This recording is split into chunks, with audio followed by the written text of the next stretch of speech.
I want to just touch on two quick things that people talk a little bit about in Connecticut. The alternate engine, I was part of the debate last night.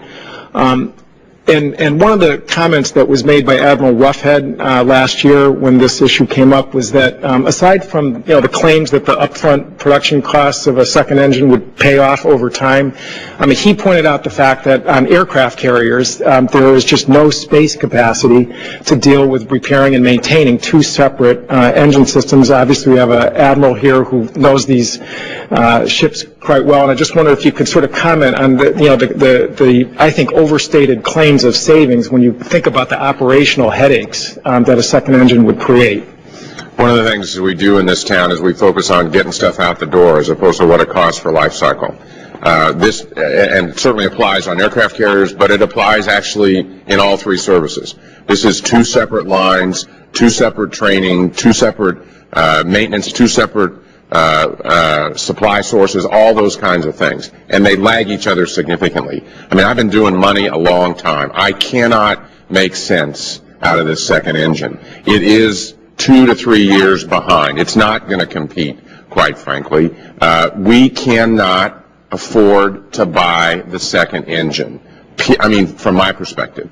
And there have been multiple airplanes that are single-engine airplanes that are single-sourced. So I don't accept that 95% of the fleet's going to go down at once. It just doesn't happen. We're better than that.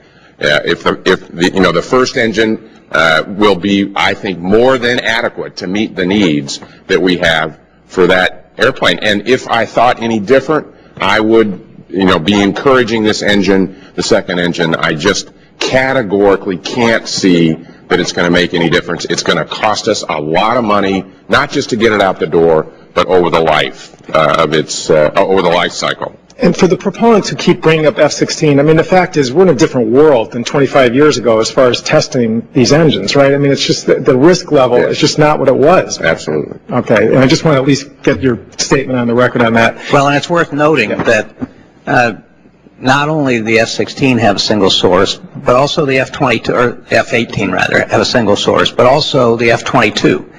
And the F-135 engine is a derivative of the F-22 engine, so the likelihood of any kind of a serious design failure is very small.